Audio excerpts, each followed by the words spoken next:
था कि आप कल देखिएगा, तो आज बहुत हो गया, बहुत बढ़ गया।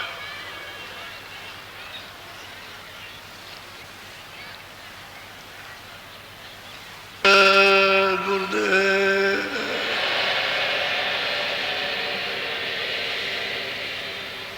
जय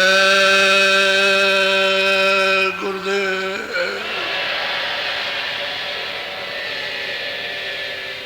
जय गुरुदेव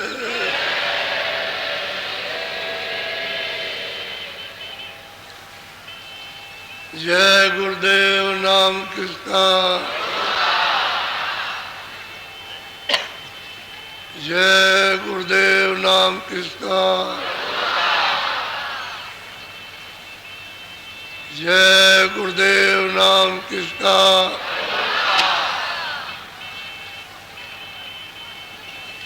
सतगुरु सतनाम तुमको लाखों प्रणाम।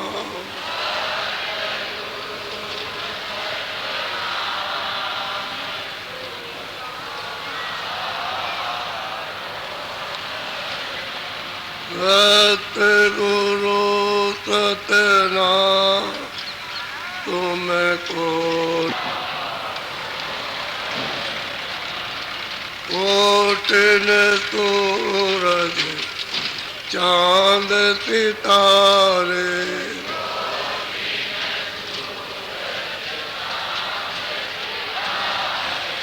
कोटिन सूरज चांद सितारे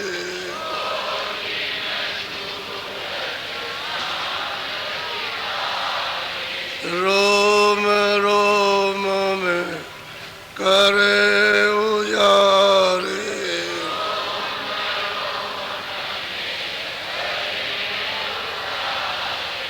रोम रोम में करे उजारे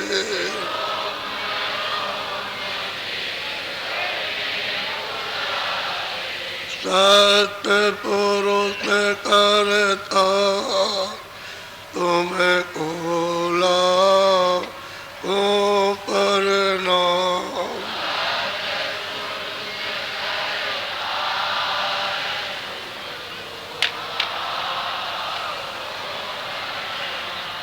अरबों सूरज चांद सितारे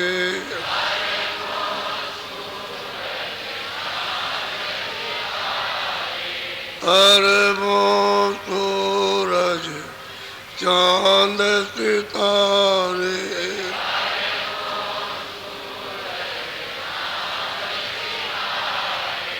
रोम रोम में करे उजारे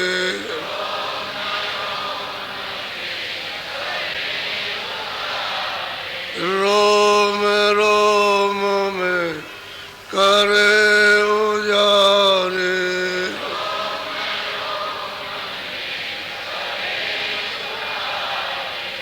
अलग पुरुष करता तुमको लाखों प्रणाम।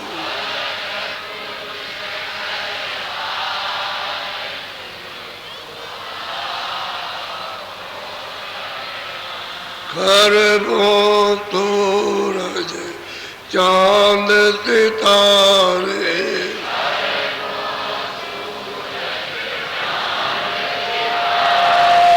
खरबों सूरज चांद सितारे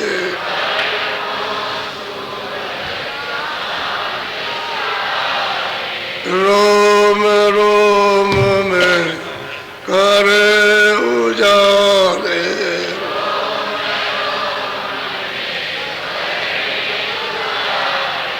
रोम रोम में करे उजारे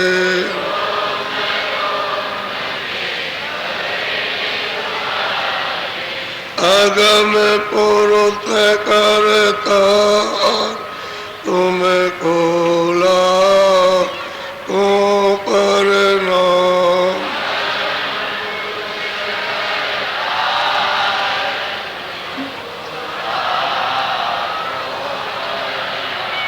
नील नील तसी भान उतारे।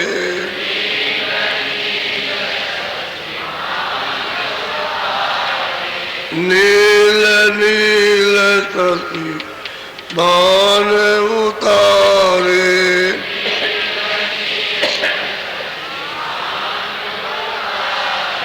रोम रोम में करे उजारे।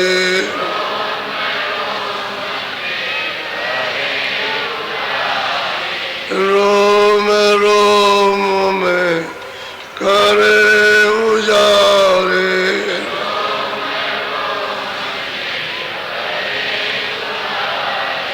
अनामी पुरुष करता तुम कोला को करना।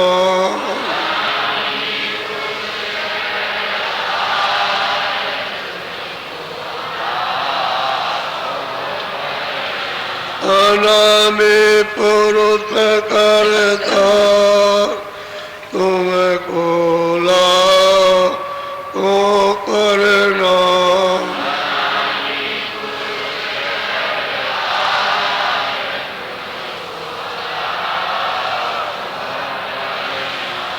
सतगुरु सतनाम तुम कोला को करना।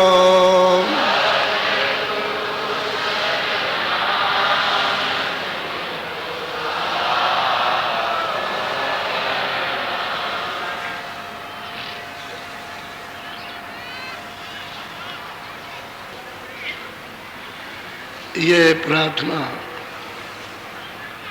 सतलोक से शुरू होती है, नीचे नहीं। इतना प्रकाश न तो ईश्वर में है,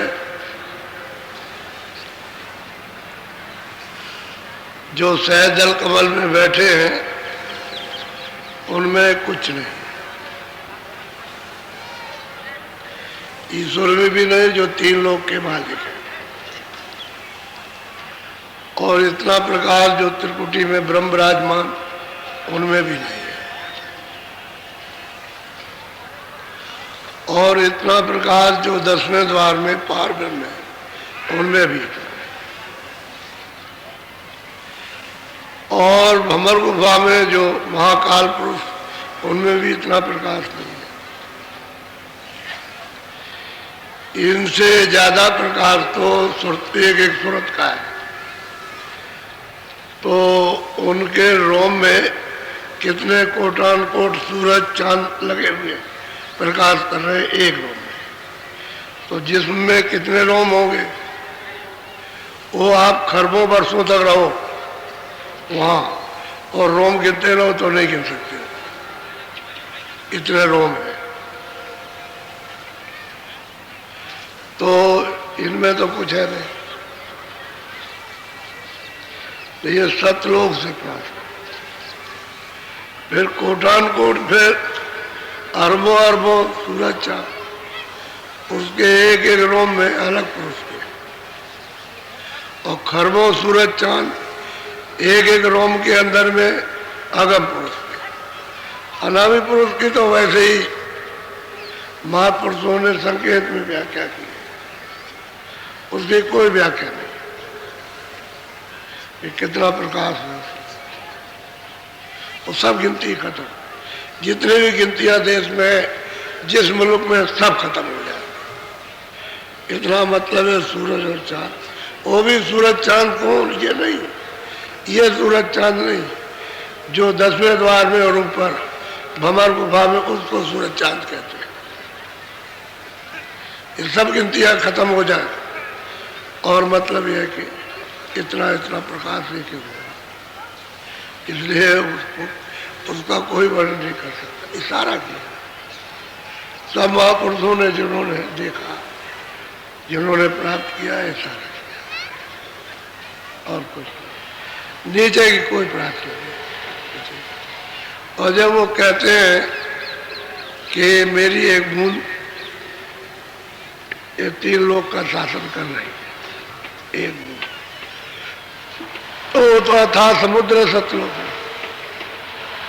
एक बूंद, तो फिर समुद्र की क्या महिमा, कौन महिमा करेगा समुद्र, कौन कर सकता है, कोई नहीं। इसलिए आपको ये भेद किसी को मालूम नहीं। पुरानी किताबों में जो लिखा गया वो तो सब नीचे का है, और नीचे का क्या दिया जाए कि नहीं अथा है तो उनको विचारों को मालूम। संतों ने आकर के जो कुछ देखा और लोगों को दिखाया, प्रेमियों को जो उनके पास पहुंच गए, पहुंचे तो विरोध में थे, बहुत ईर्ष्या में पहुंचे थे। ये उनके बाल क्रोध में फुर फुर ऐसे उड़ते थे, और ये रोम सीधे क्रोध में खड़े हो गए, इतना क्रोध था। इस क्रोध में महापुरुषों के पास गए, लेकिन देखो उनकी किस प्रकार से दया होती है, दया कैसे करते हैं। गोस्वामी जी महाराज ने अपने घर में रहकर उस मालिक को आदि से अंत तक जब प्राप्त कर लिया, पा लिया उन्होंने, तब उन्होंने कहा कि यहाँ जीवों का काम नहीं हो पाएगा, यहाँ नहीं होगा, चलो बाहर करेंगे। तब फिर घर में प्राप्त करने, घर ही में प्राप्त कर लिया, घर से बाहर नहीं निकले। अब उनको गुरु मिल गए तो उन्होंने घर ही में बैठ करके प्राप्त कर लिया। और जब इनके वचन को सुनने के लिए आसपास के लोग इनके घर पर भीड़ उमड़ने लगी, तो कहने लगे ये क्या, ये आफत क्या खड़ी कर दी।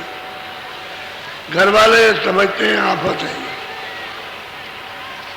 ये, अब तो बात ये सुनने के लिए आएंगे। अब कुछ ऐसा जब सुनने को मिलेगा जो कभी नहीं मिला तो आएंगे ही लोग, तो आने लगे लोग और सुनने लगे।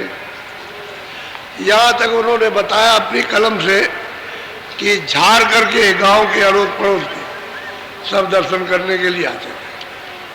तो वहाँ घर कितना होगा, छोटा सा, जगह नहीं रहेगी। बहुत बड़े आदमी हो तो कितना घर है, घर तो घर ही है, आदमियों को बैठने की जगह चाहिए। तो चिल्लाने लगे कि ये क्या बहुत कड़ी हो गई, ये हटते ही नहीं है। अच्छा, स्त्रियां किसी की नहीं सुने, उनकी अपनी अपनी भीड़। अब वो आदमियों के क्या समझे, तो बस वो सिफारत कुछ करे, वो कुछ करे, वो कुछ करे कि हमारे ऊपर दया कर दीजिए, कृपा कर दीजिए। ये सब उन्होंने कहा, ये क्या हो गया। तो उन्होंने देखा कि ये यहाँ बनेगा नहीं, यहाँ काम कुछ होगा नहीं। इन्होंने सब कुछ प्राप्त कर लिया, स्वर्ग देख लिया, वैकुंठ देख लिया, माया को देखा, ईश्वर को देख लिया इन्होंने, और ब्रह्म को देख लिया, पार ब्रह्म को देखा, महाकाल को, और सतपुरुष के दीदार दर्शन किए, जहाँ से आए थे वहाँ, और ऊपर देखा, सब देखा, और अनामी पुरुष को प्राप्त कर लिया घर ही में रहकर, घर में। तो इनके पास एक काशी का वासी, रहने वाला काशी का, और राजापुर में एक सेठ के यहाँ नौकरी करता था, क्योंकि नाव द्वारा उस समय पर रेलगाड़ी नहीं थी, तो नाव के द्वारा माल जाता था। तो सेठ क्या नौकरी करता, वो भी उसी भीड़ में गांव की, वो भी चला है दर्शन करने के लिए। तो उसके मन का हरण हो गया, यानी मन उन पर लुभा गया, वो तो। अब वो आकर के बैठ जाए सुने, दर्शन करे, बैठ जाए सुने दर्शन। उसी भीड़ में जब वो सब चले जाए तो कुछ सेवा कर ले, जो कुछ उसकी समझ में आए वो सेवा कर दे, धीरे धीरे धीरे धीरे धीरे धीरे, और निकट में उनके पहुंचा तो सेवा कर। सेवा जब उन्होंने देख लिया कि किसी को नहीं चाहता सिवाय मेरे, और ऐसे कुछ अच्छा नहीं लगे, तो उसने कहा कि अच्छा हो इधर, तुमको रास्ता देते हैं। तो रास्ता उसको दे दिया और कहा कि तुम वहीं बैठ करके भजन कर लो। तो रास्ता पा गया और भजन करने लगा। तो इसका भजन 2-4 दिन, 10 दिन, 15 दिन तो कोई बात नहीं, लेकिन शुरू हो गया। अब इसकी लगन और प्रीति इस तरह की हो गई कि दिन में रह जाए, रात को भी रह जाए, न दिन को जाए न रात को जाए, सेवा करता रहे और वही करता रहे। तो कहने का मतलब यह है कि थोड़े ही समय में गोस्वामी जी ने इसको तो कर दिया पार, इसको पहुंचा दिया। अब उनके अंदर तो सर्वशक्ति थी, तो घर ही में रह करके ही इसको काम कर दिया, हो गया काम। तब उन्होंने एक दिन पूछा कि भाई तुम्हारा कोई घर कहीं है? कह लगा हमारा घर काशी में। तो कब से नहीं गए? कि हम तो बहुत दिन हो गए, बस इतना ही चुपचाप छोड़ दिया और कुछ नहीं कहा। तो एक दिन आया, बोला, कहने लगा कि महाराज आपकी आज्ञा आदेश हो तो मैं काशी चला जाऊं, क्योंकि आपने किसी अच्छे के लिए आपने पूछा, तो आपका आदेश हो, आज्ञा हो तो चले जाओ। तो उन्होंने कहा जाओ। वो तो चला गया काशी। जब उन्होंने समझ लिया कि काशी चला पहुंच गया होगा, अपना नाव से पहुंचाओ, पैदल पहुंचाओ, घोड़े से, या मतलब यह है कि और किसी सवारी से पहुंच गया होगा, तब इन्होंने रात को अपना जो कुछ पहरे थे डोल डम्बर उठाया, लुटा लिया और चल दिए सीधे काशी की तरफ। उस समय पर ये इस तरह की सड़कें कुछ होती नहीं, पगडंडी रास्ते थे, कच्चे रास्ते थे, दगड़े ऐसे। तो चल दिया अपना, धीरे धीरे अपना चलते गए। जब काशी में पहुंचे तो इन्होंने पूछा खड़े होकर के एक आदमी से, क्या लगा रे भाई, इस नाम का कोई आदमी इस मोहल्ले में रहता है? तो उसने जब इनको देखा तो नाचने लगा। अरे कह लगे महाराज आप मिल गए, आप ही का तो वो वर्णन करता था और कोई बात नहीं करना, सिवाय आप ही की बात करना, आप जरा सा बैठ जाइए। तो दौड़ करके गया, उसको ले आया। अरे भाई तुम जिस गुरु की बातचीत करते तुम आ गए। अरे वो कैसे आ गए? क्योंकि ये तो नहीं कहा था मैं आ रहा हूं। तो दौड़ करके आया तो देखा हृदय चरणों पर गिर पड़ा, उनको ले गया, जहां भी रखा वहां रखा, और फिर उसकी तैयारी उसने की कि किस स्थान पर इनकी कुटी बनाई जाए। तो फिर कुटी का इंतजाम किया उसने, कुटी बनाई, फिर वहाँ कुटी रखी, फिर इनको ले गया, उसमें रखा। उस समय गोस्वामी जी महाराज की उम्र जो है 25 साल की थी, 25वां साल था। इसका तो काम कर दिया और अपना काम पहले कर लिया और काशी पहुंच गया। और वहाँ फिर वो रहने लगे। उस जगह पर फिर उन्होंने उपदेश शुरू किया।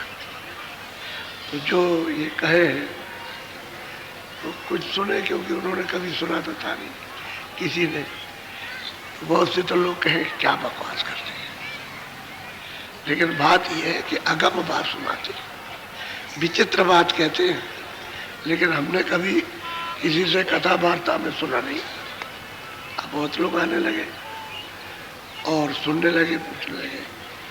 तो कुछ लोगों से चर्चा की तो लोग कहने लगे अरे कहीं कुछ नहीं, वो तो नास्तिक है, नास्तिक क्या करोगे जा करके? नास्तिक बात सही कहे सब, वो लोग भी कहे कि बात तो सही कहते हैं, लेकिन वो लोग जिनका रोजी रोजगार होगा वो कहे कि भाई नास्तिक है, ऐसा लोग कह के टाल दे, अनसुनी कर दे, बात को सुने नहीं। तो फिर उन्होंने किताब लिखी,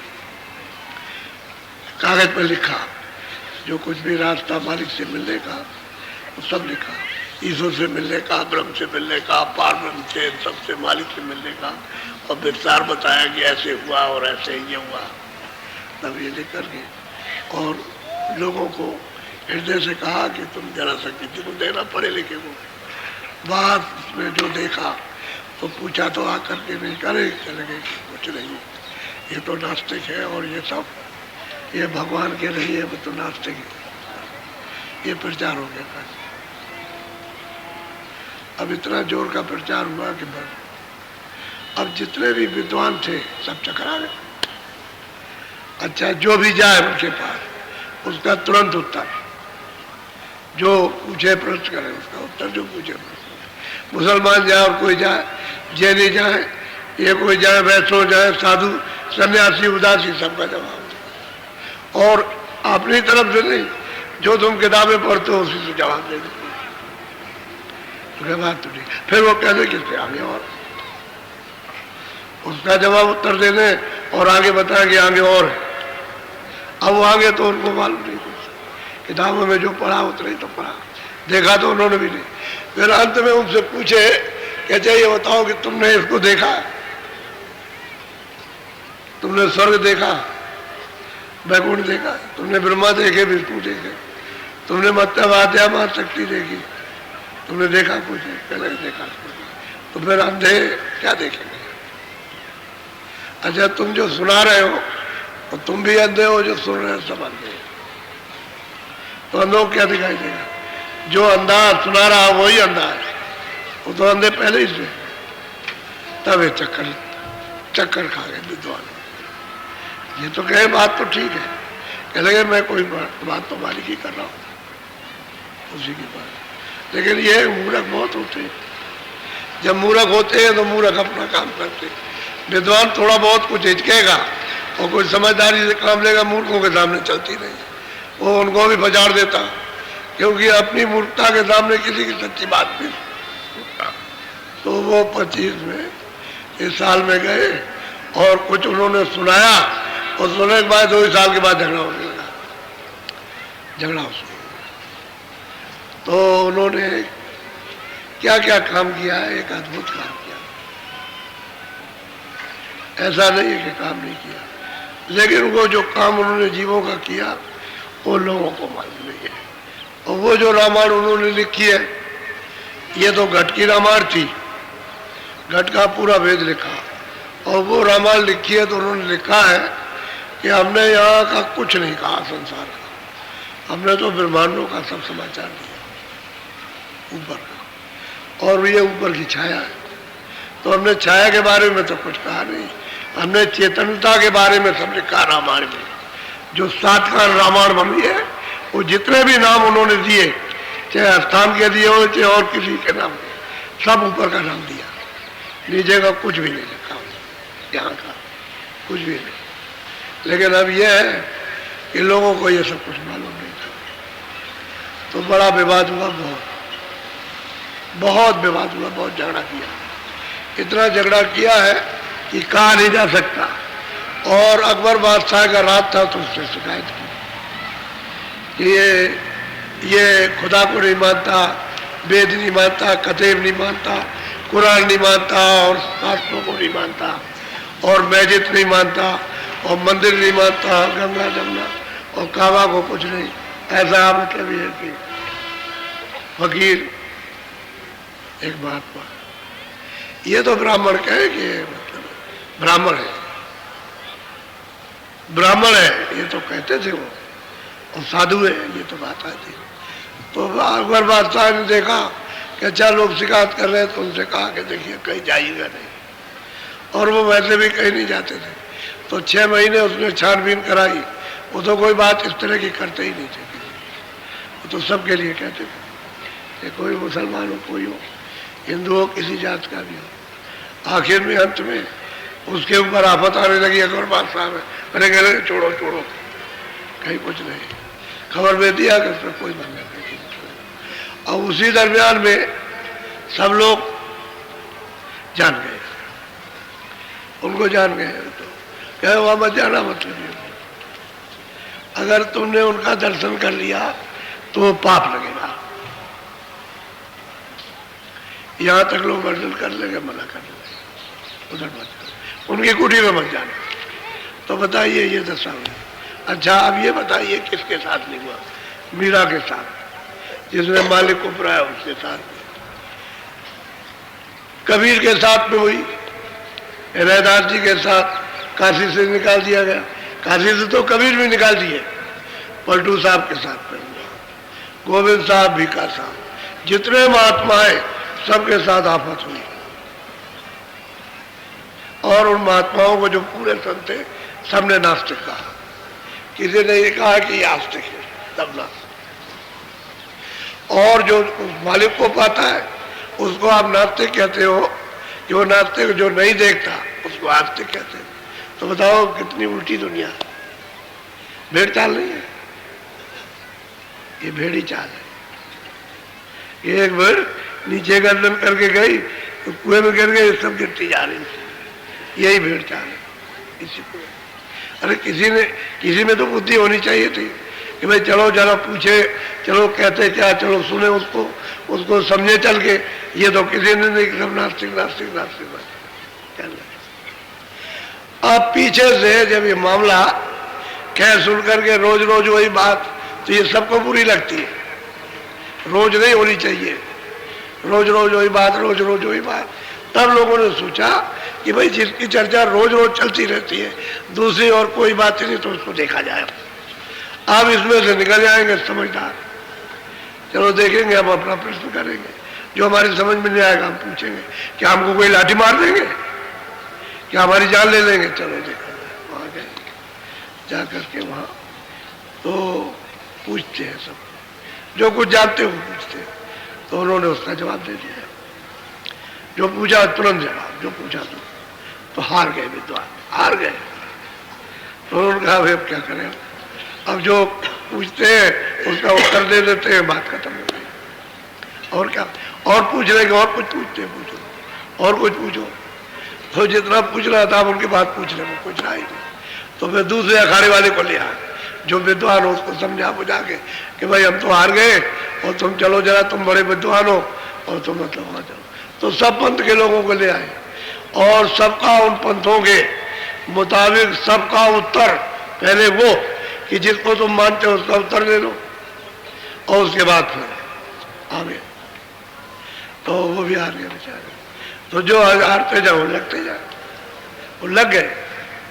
उनके बाद बैठने लगे और बैठ करके खूब समझने लगे और रास्ता ले लिया, भजन करने लगे। अब वो लोग कहने लगे, ये जो विद्वान थे अंगवाकार, ये बैठ गए और ये भजन करने लगे, रोज आते और जाते, ये भी नास्तिक हो गया। वो अंगवाकारों को भी नास्तिक कहने लगे, ये भी नास्तिक, इसकी बुद्धि भ्रष्ट हो गई। असल में बात यह है कि महात्माओं को सबने कहा, कोई बचा अच्छा नहीं है। तब नानक जी को परेशान किया, जितने भी आए, लेकिन ये है वो तो मतलब है जीवों पर दया ही करते हैं, इस जाल से निकालते ही है। उनके बाद और तो कोई सामान ही दया करने का, दया करने का सामान है, कोई उनको सजा देने का तो है नहीं। तो जीवों को, क्योंकि वो तो सब एक ही घर से आए, तो जो दया का सागर जो दया लेकर के आया, वो तो यहाँ कुछ जुल्म उनके साथ करेगा नहीं, तो दया ही करते गए। अब जीव बेचारे अब फंस गया करके तो भटक गया, वही समझा रहे कि तुम यहाँ भटक गए हो, तुमको मतलब ये है कि वहां से आए और ये मांग करके ले आए, तुम यहाँ पर भटक गए, रास्ता रुक गया तुम्हारा। अब वो कहते हैं चलो हम तुम्हारा रास्ता खोल दें, चलो मालिक के पास जहाँ से आए। तो चीज ये है। तो सबसे पीछे प्रियलाल, ये पीछे थे। तो ये जब सुना इन्होंने तो कह लगे हमारा पंथ तो बहुत ऊंचा है, हमारे पंथ के बराबर कोई पंथ नहीं। ये गए, इन्होंने पूछा, लेकिन साधु भाव था, श्रद्धा थी, कोई झगड़ा करने के लिए नहीं गए थे पूछने। तो वहां जब उन्होंने सब बताया, इनके पूरा पंथ का बताया, तो ये सब साधु भाव में तो थे ही। तो जब चुप हो गए, बोलना बंद कर दिया और सुनने लगे और रोज आए। तो इन्होंने भी अर्ज की कि हमको भी रास्ता बता दिया, आज तो रास्ता बता दिया और अपना साधन भजन करने लगा। तो जो जो प्राप्त होने लगा वो सबने वर्णन किया। ये बड़े बड़े धुरंधर विद्वान काशी के, उनको प्राप्त होने लगा, उन्होंने वर्णन किया। स्त्रियों को प्राप्त होने लगा, स्त्रियों ने वर्णन किया, सब बताया। मुसलमान आए, उन्होंने वो जब लग गए उनको बताया, तो उन्होंने जो प्राप्त किया वो वर्णन किया। तरफ से तो एकदम से भागते हैं कि यहाँ से कहीं मिल जाए, वहां से। भजन बिना कुछ नहीं होगा, चाहे जितना तुम भागो। काल के देश में सिवाय आपत्ति के और विपत्ति के, परेशानी के, दुखों के, पीड़ा के, लड़ाई के, झगड़े के, छल के, कपट के और स्वार्थ के सिवाय और यहाँ कुछ है ही नहीं है। या तुमको चैन मिल ही नहीं सकता, कभी नहीं मिल। भजन से तुमको चैन मिलेगा। तो भजन हाथ से छोड़ दिया भजन, करते ही नहीं भजन। तो थोड़ा सा जरा सुन लीजिए गोस्वामी जी महाराज का। महाराज जो राजापुर में पैदा हुए थे। अरे वही गोस्वामी जी महाराज जिन्होंने 7 कांड रामायण बनाई, मैं दूसरे की बात नहीं करता हूँ। वही गोस्वामी जी है जो संवत 1589 में पैदा हुए थे और 1680 में जिन्होंने वहाँ काशी में वरुण नदी के किनारे संवत 1680 और नदी वरुण के थी, सावन शुक्ला सप्तमी और तुलसी तजो शरीर। ये उन्हीं की बात कर रहा हूँ, मैं दूसरे तीसरे की नहीं बात करता हूँ। जो राजापुर में जिनका जन्म हुआ था, उन्हीं की बात। आपका राजापुर तो ही उत्तर प्रदेश में, ये इधर में हमीरपुर है जमुना जी किनारे, और उसके बगल में बाधा है। और जमुना जी के बिल्कुल किनारे पर उनका गांव है राजापुर। और राजापुर बड़ा प्रसिद्ध गांव है, राजापुर बहुत प्रसिद्ध गांव है वो। और उसी को बुंदेलखंड कहते हैं। वो बुंदेलखंड में शामिल है। पहले बुंदेलखंड, क्योंकि बुंदेला वहाँ ठाकुर रहते थे, इसलिए वो सब क्षेत्र बुंदेलखंड है, वहाँ के रहने वाले थे। और ये काशी चले गए तो वही रहे, वही पर उनकी कुटी बनी। बोलो जरा सुन लीजिए थोड़ा। अरे मैं प्रिय लाल जो आए, करे पर नाम छुए थे न पाए। पहले जो लोग आकर के और उठ गए, जो कुछ भी अपना अपना साधन भजन जो कुछ प्राप्त किया था वो बताया और आज्ञा लेकर के वो लोग तो चल दिए, तब तक ही आ गए। इन्होंने भी प्रणाम किया, उनके पैर छुए प्रणाम किया और उन्होंने पूछा कैसे आए, तो कुछ कहना चाहते थे बड़े सादर भाव से, क्योंकि जब कुछ मिलता है तो चेहरा खिल जाता है, खिल। जब कुछ मिलता है तो गोस्वामी जी ने उससे कहा हृदय से, देख हृदय पियलाल की शकल देख, इसकी शकल देख, इसको मिल गया ना, देख कितना खुश है, चेहरा देख खिल गया इसका, चेहरे पर रौनक आ गई, खिल गया, यानी मस्त हो गया। जब चीज मिलती है तो मस्त होता है। बोलो इतने उनके बाद तुरंत फिर वो आ गए प्रियलाल और कुछ सुनाना चाहते हैं, गोस्वामी जी महाराज को कुछ सुनाना चाहते। बोलो।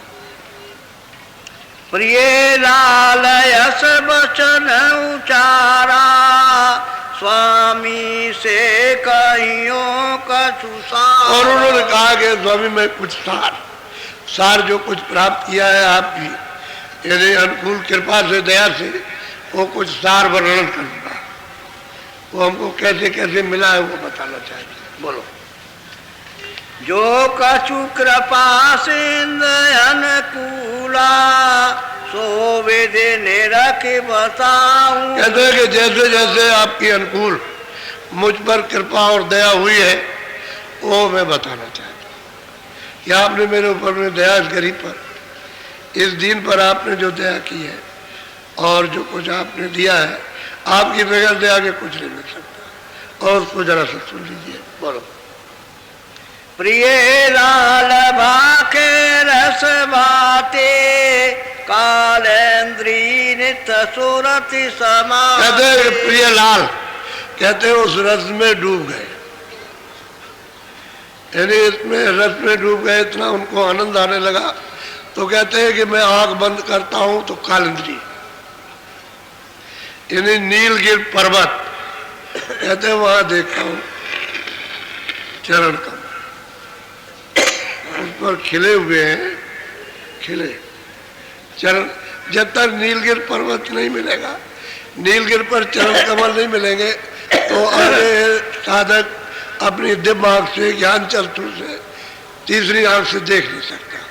तो मैं वो वर्णन नहीं कर रहा हूं जो तुम सोच रहे होगे कि मैं द्वापर की कोई बात कह रहा हूं। अभी संवत है 1589 में जन्म हुआ था और 25 साल के बाद ये उनको बता रहे हैं काशी में बैठ करके। अभी कितने दिन ही कितने हुए, अभी कोई ज्यादा समय नहीं हुआ। तो इसी कलयुग की बात है, कलयुग का वर्णन कर रहे हैं कि मैं जो अपनी आंख पे देखता हूं कि वो नीला आकाश है, उसमें वो खिले हुए, खिले हुए, और उसमें से रस गिर रहा है। रस कहते हैं अमृत गिर रहा, कहते हैं मैं उसमें से पी गया, इतना पिया कि छक गया। तभी तो कह रहे थे यार हृदय देख, चेहरे को देख, चेहरे को देख कुछ पा गया। उन्होंने कहा कि देख ले, पा गया, कितना मस्त हो गया, पा गया कुछ। बोलो। कालेंद्री पर नित नित जाई पुण्य ते पार पार होई रात। कहते हैं कि मैं उस पर अपना रोज जाता था, रोज दर्शन करता था, नित्य प्रति, हर रोज, दर रोज। कहते वहां मैंने अपनी बैठक बना ली थी, जब चाहे जब उस पर चले जाए, और फिर वहां बैठ करके देखता हूं उधर, तो उधर अंधेरा तो है नहीं, उजाला है, प्रकाश है, लाइट है। जैसे सूरज निकल जाए तो लाइट में सामने सब दिखाई देगा, ऐसे ही वहां लाइट है, उजाला नहीं है। तो कहते हैं नित्य नित्य उस पर जाता हूँ, रोज वहां बैठक बनाए, रोज देखता हूँ, और उसमें से रस गिर रहा उसको रोज पीता हूँ। उसमें भी क्या, यानी वो शब्द भीगने का है कि बिल्कुल जैसे कि एकदम तर हो गया उस। बोलो। 9 लाख कमल ने रखी पुण्य भागे। अब वो प्रियलाल कहते हैं कि वहां बैठ के मैं क्या देखता हूँ कि 9 लाख कमल है, यानी सहदल कमल, 9 लाख कमल है।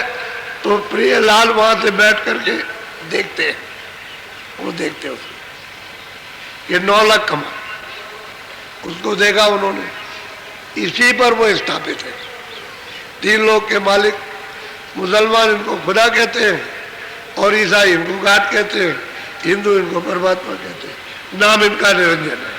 और ये सहजल कमल पर बैठे हुए इतना विराजमान, इनकी बैठक यही रहती। और 3 लोग के मालिक हैं, तो इनके जो चारों तरफ सूक्ष्म लोग, उसके नीचे जो है वो जैसे स्वर्ग में कुंड, वो लिंग लोग, और उसके नीचे ये है मृत लोग, इसको पिंड लोग कहते हैं, और ऊपर वाले को अंड लोग, और उसके ऊपर में सूक्ष्म लोग, ये 3 लोग के मालिक हैं। इनका स्थान सहदल कमल में। तो कहते हैं कि जब मैं वहां नीलगिर वो पर्वत पर कमल पर गया, बैठा चरण कमलों में और खूब पिया, सराबोर हो गया, तो आगे खिसक के देखता हूँ, यानी खिसकने का मतलब आगे चल करके देखता हूँ कि 9 लाख कमल, उस पर ये विराजमान बैठे। यानी इनका भी ऐसा नहीं, महल है इनका, बहुत सुंदर इनका महल। अगर देख लिया जाए तो बड़े बड़े कहते हैं कि सिर गर्दान हो गए, आगे जाने की इच्छा ही खत्म हो जाती है, इस तरह का इनका दर्शन है। यानी छोटा मोटा दर्शन नहीं है, बहुत दर्शन। इसी को सब लोग देख करके और कहते हैं भाई यही सब कुछ और आगे कुछ नहीं है।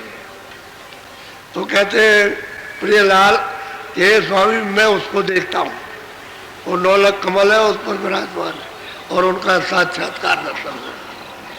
अभी अपने साधन का हाल वितरण कर रहे हैं। बोलो। सहस कमल के चली गई पाग, इसको कहते हैं सहदल कमल। कहते हैं कि इसके पार, सहदल कमल के पार गई, उस पार। तो उधर में कारण लोग है, जब पार जाएगी तो कारण लोग है, और यहाँ पहुंच करके नीचे सब दिखाई देता है, नीचे का जितने भी लोग हैं सब दिखाई देगा, कोई बाकी नहीं साहब। यहाँ भी दिखाई देगा, वहाँ भी नरक भी दिखाई देगा, वहाँ ब्रह्मांड में वो भी दिखाई देगा, और बहुत लोग हैं इसी सहदल कमल में। तो कहते हैं कि स्वामी उसके आगे गए, उसके आगे आगे उसके उस पार। और गोस्वामी महाराज ये कहते हैं रामायण में कि मुंदेव नैन, मैंने बाहर की दोनों आंखें बंद की तो ये अंदर की आंख खुली और त्रिसित में बहुत तृप्त हुआ। यानी मतलब जब उनको वो पीने को मिला तो भी तृप्त हो गए। मोह विलोक राम मुस्कुराई, सहदल कमल में राम विराजमान है, तीन लोग के, वही मतलब है खुदा और गान, वो विराजमान है। कहते हैं मैंने उनको देखा, मुझे देख करके और मैं उनको देख के तो हाथ पड़े, खुश हो गए। आप ही की रामायण में जिसको पढ़ते हैं उसी में लिखा है, हंस गए तो मैं उधर चला गया। यानी उधर का मतलब उस तरफ, उधर का मतलब पेट में नहीं, पेट उधर नहीं है, उस तरफ चला गया, उधर उस पार में। कहते हैं उधर जब बीच में खड़ा हुआ, उधर माज सुन अंडा जराया, तो सब मैंने अंड की रचना जितने भी स्वर्ग वैकुंठ की थी अपनी आंख से सब एक एक करके देखा। वो समझ कहते हैं सब देखा। उधर माज सुन अंडा जराया और देखो बहुत ब्रह्मांड निकाया, बहुत से ब्रह्मांडों को वहां खड़े होकर के देख रहा हूं अपनी दिव्य ज्ञान चक्षु से। और वो ये कह रहे हैं नौलख कमल सहदल कमल के पार, उस पार उधर जाकर के उधर देखता हूं। तो ये सब देखने लगे, सब दिखाई दे रहे। कृपा हो गई उनकी, दया हो गई। गोस्वामी जी महाराज पर दया गुरु की हो गई, इन पर दया गोस्वामी जी की हो गई, और ये अपने अभ्यास को वर्णन कर रहे हैं। स्वामी आपने जो कृपा दया की है, हम तो आए थे परीक्षा लेने के लिए, लेकिन आपने हमारे ऊपर अनुकूल दया कर कृपा, और ये जो आपने दिया उसको लेकर के आए, उसको सुनिए। बोलो। हाँ। सागर खिर की समुद्र माई, द्वार पैटी के सूरत। कहते हैं कि सहदल कमल के पार, कहते हैं कि समुद्र, ये तीन भवसागर इसको कहते हैं। कहते हैं कि इसकी एक खिड़की है पार जाने की, ये भवसागर, ये पिंडलोक, अन्नलोक, और ऊपर में सूक्ष्म लोक और ब्रह्मांड लोक, ये सब के सब भवसागर, इसमें वापस आ जाएंगे। तो कहते हैं कि हमको वहाँ उस पार जब हम गए तो हम देखते हैं कि सामने एक बहुत बड़ा दरवाजा यानी खिड़की है, वहाँ दिखाई दे रही है। अगर उस खिड़की में चले जाए आप और उस पार हो जाए तो पार उतर जाए, और खिड़की के अंदर रहे तो इस पार रहेंगे। तो कहते हैं मैं उसको देखता हूँ, तो अंधेरा तो है नहीं, कैसे ही आँख से देख रहे हैं, इसके माने बहुत प्रकाश है, बहुत प्रकाश। उस प्रकाश में वो सहदल कमल के उस पार वो देखते हैं, तो जब बहुत से ब्रह्मांड दिखाई देते हैं तो प्रकाश ही में तो दिखाई देते हैं। तो ये प्रकाश सूरज का नहीं है, ये हमारा सूरज नहीं, न चांद है न ये तारे, वो तो दूसरे चांद और तारे, ये नहीं है, वो तो सब चेतनी चेतन है, वहाँ जड़ का तो कोई नाम नहीं है, ये वहाँ जा भी नहीं सकते, ये कोई भी निशान मानी जा सकता। तो कहते हैं कि मैंने समुद्र पार जाने की, यानी प्रियलाल कहते हैं स्वामी मैं खिड़की देख रहा हूँ पार जाने के लिए, खिड़की है। अब वो पूछना चाहते हैं कि स्वामी ये ठीक देखा कि नहीं, इसलिए पूछ रहे हैं कि ये स्वामी जी ठीक है कि नहीं है, ये वो जो हमने देखा वो गलत तो नहीं है कि हम इधर उधर तो नहीं कहीं बह गए। तो उन्होंने कहा नहीं ठीक है, बोलो बोलो। देखा जाए वह अजब तमाशा, सूरत लीन कोई पहुंचे दासा। कहते हैं कि भाई अगर कोई वहां कौन पहुंच सकता है कि भाई अगर कोई वहां पहुंचा हुआ महात्मा मिल जाए, उसका अगर साथ कर लिया जाए तो वहां पहुंच सकता, बाकी वहां कोई नहीं जा सकता। भाई 3 लोग के पार कैसे जाएगा जब तक उधर पहुंचा हुआ नहीं मिलेगा ले जाने ले आने वाला, तब तक उधर कोई जा नहीं सकता। अच्छा, और कौन सुनेगा? जो देख करके बता रहे हो सुनेगा कौन? जो जानने वाला होगा वही तो सुनेगा, दूसरा कोई नहीं सुन सकता। बोलो। अधर उधर मरे माही बाटा, अंड फोड़ता चढ़ गई घाटा। अब वो कहते हैं कि भाई इधर उधर इसी के बीच में रास्ता है।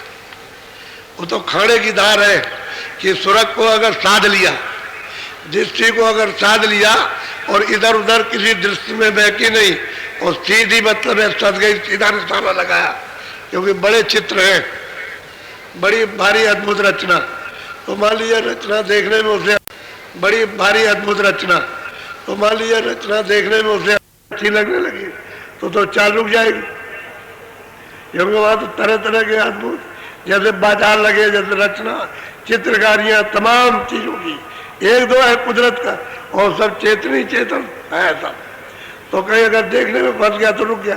तो कहते हैं जिसकी सूरत सद गई, साध ली उसने, यानी दृष्टि इधर उधर नहीं जाती किसी प्रलोभन में किसी तरह, तो खिड़की में पहुंच करके पार उतर जाएगा, पार जाएगा उस पार में। तो इसको कहते हैं कारण लोक। ये ब्रह्म का लोक है, कारण लोक। उस पर ओम विराजमान है, उनका वो अलग देश है, इनका अलग है, उनका अलग है। वो इससे भी बड़ा है उनका, ब्रह्म का इससे भी बड़ा देश है। ये तीनों लोग उसके सामने कुछ नहीं है। ये सब लोग और स्वर्ग वैकुंठ जो 14 लोग हैं, 14 भवन है वो, और जो सूक्ष्म लोग जिसमें बैठे हुए वो, इसमें कितने यदि ब्रह्मांड है वो उससे बड़ा उनका ब्रह्म का राज है। छोटा मोटा राज नहीं है, बहुत बड़ा राज। कहते हैं कि अगर वो खिड़की पर साध लिया, इधर उधर कुछ नहीं देखा और सामने निशाना मारा तो खिड़की जो है खुल जाएगी, इसके पार हो जाएगी। तो कहते हैं जब हम उसको ऐसे साध करके चलते हैं तो इधर उर्द में इधर उधर और सीधा जाते हैं तो दिखाई देता है और मालूम होता है, और जरा सी दृष्टि इधर उधर गई तो रास्ता छूट जाता है। वो बता रहे हैं, वो सुना रहे उनको, कि हम जरा सुनाते थे अपनी बात। बोलो। सूरत नित नित बड़े बड़ाई, ठहरे नहीं बहुत ठहरा। अब प्रियलाल कहते हैं कि स्वामी सूरत यानी उधर बढ़ती जाती है, रोके रुकती नहीं है, आगे चलती जाती है। आगे सूरत यही जो 2 आंखों के पीछे बैठी है यही जाती है, यही आगे बढ़ रही है, रुक नहीं रही है आगे, क्योंकि आगे जाना चाहती है। दया हो रही है उसके ऊपर, कृपा हो रही, तभी बगैर कृपा के कैसे आगे जाएगी। बोलो। छिन छिन पद में पद्म निहारी, कंजबास छूटे नहीं तारी। कहते हैं कि अब क्या किया जाए, छिन छिन उन चरण कमलों में जो मिले उसको छोड़ी सकती है, और पूरा रूप तो ऊपर मिलेगा जहां वो सदगुरु विराजमान बैठे हुए, वो त्रिकुटी के ब्रह्म स्थान के ऊपर ही बैठे, वहां पूरा रूप तो उनका वहां मिलता है। वहां कहते हैं कि अब एक छिन भी ये यहीं से बैठ करके सब नजर आने लगा, यहीं से बैठ करके, और थोड़े दिन के बाद कहेंगे, थोड़े दिन के बाद कहेंगे कि यहीं से बैठ करके सब नजर आता, यहीं से इसी जगह से बैठ करके। अभी तो ऊपर से बैठ के नजर आ रहा, फिर कहेंगे यहाँ से बैठ के सब दिखाई देता, सब का सब। अभी तो चाल चल रहे, इसलिए वो ये समझ रहे हैं कि भाई वहां पहुंच गए तो वहां से दिखाई दिया, वहां पहुंच गए तो वहां से दिखाई दिया। लेकिन फिर जब ये सब पूरा हो जाएगा तो फिर वो कहेंगे स्वामी यही से सब दिखाई देता है, इसी जगह से। अब देखो कैसी कृपा इन पर हो रही। बोलो। बड़े विद्वान थे, ये बहुत विद्वान थे, छोटे मोटे विद्वान नहीं थे। और सब काजी के पकड़ के इनको ले गए थे कि भाई तुम विद्वान हो और वो तो अभी तो लड़का है और उससे कोई जीत नहीं सकता, तुम चले चलो। ये वजह करके हम गए थे पूछने, मिल गया कुछ। अब साधन भजन करने लगे, अब अपना बयान कर रहे, वर्णन कर रहे जो प्राप्त है। बोलो। यही विधि दिवस रात लो लागा, कांजबास छूटे। कहते हैं कि इस तरह से रात और दिन हमारी लो लग गई और कहते हैं खंड गुरु के चरण कमल आप नहीं छूट सकते। वहां रोज बैठते हैं और वहां से आगे चले जाते हैं, रोज बैठते हैं, अब वो छूट नहीं सकते। हर वक्त 2400 घंटे हर घड़ी कहते हमारी बैठक वहां बन गई हर वक्त में। बात तो असली यही है कि जब चीज मिलती है तो यही कहा जाता है। बोलो। इनको स्वामी की नसना था, काल जाल से छूटे हुआ था। कहते हैं स्वामी हम अधीन कुछ नहीं थे, हमको आपने सनात किया, हम तो अनाथ थे, हमारा कोई नहीं था, हम कुछ नहीं जानते थे। ऐसी कृपा होता है आपने की कि हमको सनात किया और काल के जाल से आपने निकाल दिया। अभी परे चले गए, खिड़की खुल गई, खिड़की इनकी खुल गई तो पार हो गए। तो कहते हैं जब वो कारण शरीर के पार चले गए तो सूरत ने सब कपड़े उतार दिए, कोई इस पर कपड़ा नहीं रह गया, न ये कपड़ा रह गया, न लिंग रह गया, न सूक्ष्म रह गया, न कारण। और पार चले गए और सूरत शब्द में लय हो गई, लय हो गई। कहते हैं स्वामी आपने हमको सनात किया, दया की कृपा की हमको, और आप नहीं मिलते तो कुछ नहीं होता। हमको आपने बहुत सागर से पार उतार दिया। तो अभी तो पार उतर गए, लेकिन अभी तो आगे बहुत जाना है, अभी तो बहुत सागर से पार उतरे। बोलो।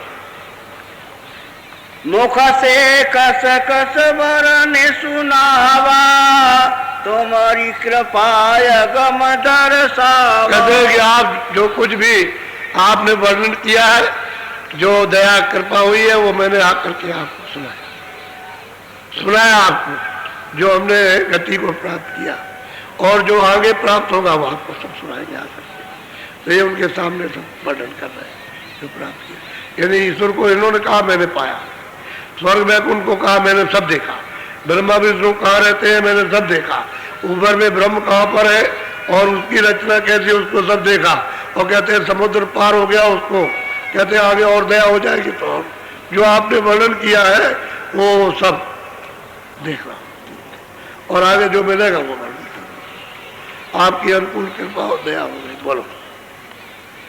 मैं मति मंद वस्तु का पाऊं, मन मोटा जग गुरु का।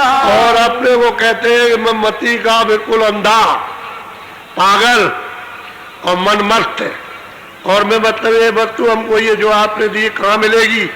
और मैं वैसे भी जगत का गुरु कहलाता हूँ, क्योंकि ये तमाम गुरुवाई का काम करते थे। जगत के गुरु ब्राह्मण थे और जगत में मतलब कंठी माला पहनाया करते थे। तो कहते हैं मैं तो जगत का गुरु था, मैं मति का मंद है ऊंचा, यानी किसी की बात सुनता नहीं, और मन मेरा मोटा, मैं मुझे ये वस्तु कहाँ मिलती। आपकी अगर अनुकूल कृपा नहीं होती तो कहीं नहीं मिलता। कौन देता है इसको? बोलो।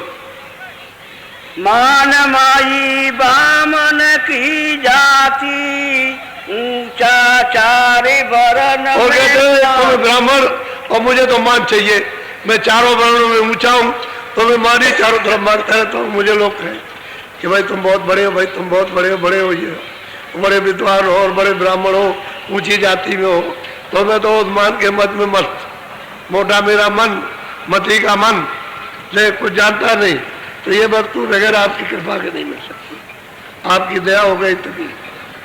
अभी अपने आप को रो रहे कि मैं ये था, मैं इस तरह का था। बोलो। अंध घोर जग का जंजाला, नित नित मचे कर जन्मी का। कहते भाई क्या करता, मैं तो अंधघोर उसका काम कर रहा था, अरे आंख बंद थी, अंधा था, और ये सब काम करता था तो जंजाल में फंस रहा था। अब पता चला कि जंजाल क्या चीज है। कहते ये सब कर रहा था बाहर का टिटिम्मा, तो ये जंजाल में फंस रहा था और जरा सा समय निकलता तो बस काल के जाल में चला जाता। अब वो खुद इस बात को कह रहे कि बड़ा ढोंगी था और मती का मैं अंधा था, मती का ये था मन का मोटा था और बस जंजाल में फंसा हुआ था, आपकी वस्तु को कहाँ पा सकता था, तो आपने कृपा और दया कर दी। अब ये समझ में आया कि जंजाल क्या है। बोलो। तो सबसे बड़ी बात तो ये कि इतने चेले इन्होंने बनाए थे, ब्राह्मण थे और गुरु सबके थे, लेकिन कहीं भी ये नहीं आया कि फिर चेला इनके पास कोई आया। सबसे बड़ी बात तो ये हुई कि चेला इनके पास कोई नहीं गया। क्यों नहीं गया? कह लगे हमारा गुरु भी नास्तिक हो गया, ये प्रचार हो गया। इतना बड़ा, यानी मतलब है गुरु हो संसारी और उसके चेले हो, लेकिन एक भी कहीं प्रमाण नहीं आया इनका कि हमारे पास में कोई चेला आया। कह लगे नहीं, वो गुरु भ्रष्ट हो गया, नास्तिक हो गया, कोई ईश्वर को नहीं मानता। बताइए, ये है दुनिया, ये सारत की दुनिया है, बहुत इसी में फंसी पड़ी हुई है।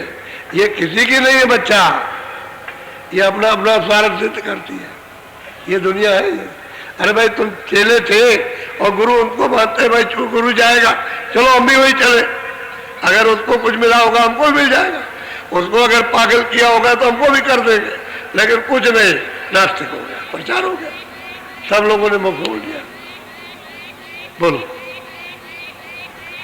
तुम दयाल विधि ऐसी कीना, काल जाल तज सारई। कहते हैं कि आपने ऐसी दया और कृपा की है कि आप तीनों पर अनाथों पर दया कर दी कि काल के जाल से निकाल करके पार कर दिया। अब दोबारा लौट के नहीं आना, क्योंकि अब तो पार हो गए ना, समुद्र पार चढ़, कहते हैं चढ़ करके उस पार उतर गए, अब लौट के नहीं आएंगे। रहेंगे जब तक ये समय है तब तक, जितनी उम्र है तब तक तो रहेंगे, लेकिन पार उतर गए, यही रहते हुए पार, जिंदा ही पार उतर गए, मरने के बाद नहीं। और हम लोग कहते हैं मर जाएंगे तब पार उतरेंगे, तो आपने देखा है? अरे भाई मरने के बाद कोई चिट्ठी पत्री आई कि मैं वहां पहुंच गया हूं स्वर्ग में और वैकुंठ में पहुंच गया हूं या आ गया हूं और तुम लोग ठीक अच्छी तरह रहना, मैं ठीक से हूं या मतलब यह है कि दुख से हूं? और कोई चिट्ठी पत्री नहीं, कहा क्या खाली गया। और बस आप भी कहते हो कि बस मरने के बाद हम भी चले जाएंगे, न आपने का पता ना उसका पता। अब वो कह रहे हैं कि भाई मुझको जिंदगी में आपने पार उतार दिया। बोलो।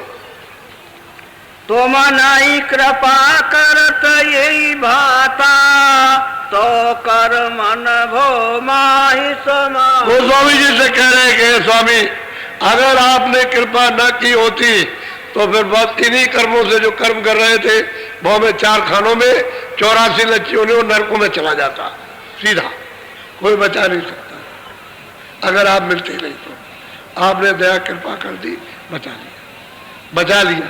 अच्छा हुआ कि उन लोगों से बला छूट गई, चलो कोई नहीं आया, अच्छा हुआ वही छोड़ के चले गए, नहीं बाद में हमको कुछ सोचना पड़ता और आपसे अर्जी करनी पड़ती कि वो हमारे पास लगे हुए तो इनका भी कुछ कीजिए। अच्छा हुआ छोड़ के चले गए, ये कह दिया इन्होंने कि अच्छा हुआ छोड़ के चले गए अपने आप, अपनी इच्छा से, और झंझट छूट गया। नहीं तो वो आते तो मैं उनके लिए प्रार्थना करता आपसे कि इन पर भी दया कर दीजिए, क्योंकि मैं तो जानता नहीं था, ये मेरे साथ में बंधे हुए थे, तो इनका भी कुछ कल्याण कीजिए। अच्छा हुआ चले गए। यह बंधन विधि भाव छुटावा, जाका जीवता। अब प्रियलाल कहते हैं कि स्वामी आपने वो कृपा की है कि यहाँ का जीव बना था, खुद नहीं सकता था, इन्हीं कर्मों में बंद करके वो 84 4 खानों में जा रहा था, आपने उसको छुड़ा करके और जहाँ का जीव उसी जगह पहुँचा दिया आपने, जहाँ से सूरत आई थी वही पहुँचा दिया, जहाँ से जीवात्मा आई थी उसी जगह पहुँचा दिया, वही काम हुआ। तो असली चीज ये है कि लोग जानते थे, किसी मत के टेकी हो जाते, रास्ता तो मिलेगा महापुरुषों से, और किसी मत के टेकी हो जाओगे, कोई भी मत होगा तो आपको रास्ता नहीं मिलता। क्यों कि जो बताने वाले वो सब अंधे, किताब में कुछ समझ नहीं सकते हो, तो फिर ये बताएगा कौन? देखने वाला तो बताएगा। तो किताबें तो कुछ देखती नहीं, किताबें तो महापुरुषों ने जो देखा उसका इशारा लिखा होगा, और इशारा हमारी समझ में आएगा नहीं। तो महापुरुष मिलना चाहिए, उसी के लिए सबने कहा कि महापुरुषों की खोज करो, महापुरुषों की खोज करो, वो मिल जाएंगे जो प्राप्त करने वाले, तभी आपको रास्ता बताएंगे। नहीं मिलेंगे तो रास्ता आपको नहीं मिलेगा और पार नहीं जा सकते हो। तो कहते हैं अच्छा हुआ कर्मों के बंधन से छूट जाते, आपने ऐसी कृपा और दया कर दी कि पार उतार दिया, और जहाँ का जीव था, जहाँ की सूरत थी, वही घर में उसी भंडार में आपने पहुंचा दी। बोलो। यह जग भूल अंध जीव खाना, मन अपने का ज्ञान बस कहते हैं कि जीव जो है एक तो अंधा अज्ञान है और खानों में चला जा रहा, इसको कौन रोके बेचारा, और अपने मन में समझता है हम जो कुछ भी करते हैं वो ठीक करें, तो अंधा भूला हुआ क्या करें बेचारा, और इसको बताए। धीरे धीरे धीरे धीरे किस तरह से महापुरुष अपने पास बैठा करके धीरे धीरे धीरे धीरे धीरे धीरे उसको पिला देते हैं और रास्ते में लगा देते हैं और पार करते हैं अपने मौजूदगी में। ये नहीं कि फिर का फेर रखे, तो उन्होंने पहुंचा दिया। जहाँ से सतलोक से तुरंत आई थी तो वहाँ सतलोक में पहुंचा दी, पार गई, निकल गई पार। बोलो। दीन होई संतन की लारा, तब पावे सतमत का अब वो प्रियलाल कहते हैं कि स्वामी जो भी कोई दीन हो जाएगा, छोटा हो जाएगा, अनजान बन जाएगा, वही मतलब यह है दीन अनजान, वही उस सतमत का संतोष है रास्ता। सतमत का कहते हैं दीन होगा और संतों के साथ रहेगा तो सतमत का रास्ता मिल जाएगा, तभी कृपा हो जाएगी। जब तक उसको सतमत का रास्ता नहीं मिलता, सत्ता द्वार नहीं मिलता और वो रास्ता चलने का नहीं मिलता, तब तक कुछ नहीं हो सकता। उस दीन को मिलेगा, जो दीन होगा छोटा हो जाएगा वो पाएगा। संसार शुभ है, इसको ये छोड़ दो, मन से छोड़ो और बस दीन हो जाओ कि हम कुछ नहीं जानते, हमारे ऊपर कृपा दया हो जाए, बस दया और कृपा मांगो तो उनकी दया कृपा हो जाएगी, तो पा जाएगा। और नहीं मोटा रहा तो उसे कुछ मिलने वाला नहीं है, मोटे का मोटे ही रह जाएगा। बोलो। वेद वेद में नाही स्वामी, समझे परी ये अखत का। अब वो प्रियलाल कहते हैं कि ये भेद, ये रास्ता, ये पहुंच, ये दर्शन वेदों में नहीं है, क्योंकि उन्होंने वेद भी पढ़े थे। उस समय पर तो वेद पढ़े जाते थे, आज के 400 साल पहले वेद पढ़े जाते थे, अच्छी तरह लोग समझते थे और विद्वान उसको समझाते थे। कहते हैं ये वेद वेद में नहीं है, ये और ये वेद से न्यारा है, ये तो अखत कहानी है जो कोई वर्णन नहीं कर सकता। बात तो सही है, वेद तो नीचे से बने, जो इन्होंने पाया देखा वो तो बहुत समझ जाओ, वहां वेद कहाँ, वेद तो नीचे से, वेद तो सूक्ष्म लोक से बने, वहां से बाणी आई जहां बैठे हुए वहीं से बाणी उच्चारण किया, तो ये सूक्ष्म पर्दे में बैठे हुए। अब ये तो पर्दा वहां कोई नहीं है, ये तो समुद्र के पार जब गई तो वहां कोई पर्दा नहीं, वो तो सूरज शब्द में लय हो गई, शब्द रूप हो गई, वहां ये सब चीजें नहीं। तो कहते हैं कि ये गति और ये वेद और ये पहुंच, कहते हैं कि अकथ है, कथने में नहीं आ सकती, और वेदों में है नहीं, क्योंकि हमने तो इसको देखा, जो आंख से देख रहे हैं वो देखा। वो तो कह रहे हैं कि भाई वेद तो यहां से उच्चारण हुआ, आगे तो है नहीं, और हमने आगे देखा। तो कहते हैं अगत कहानी है, ये वेद में नहीं है, तो कृपा ही से मिलेगी दूसरा को, और संतों से मिलेगी। जो संत वहां पहुंचे हुए अपने घर में, वो अगर मिल जाए तो मिल जाएगी, नहीं तो नहीं मिलेगी। बोलो।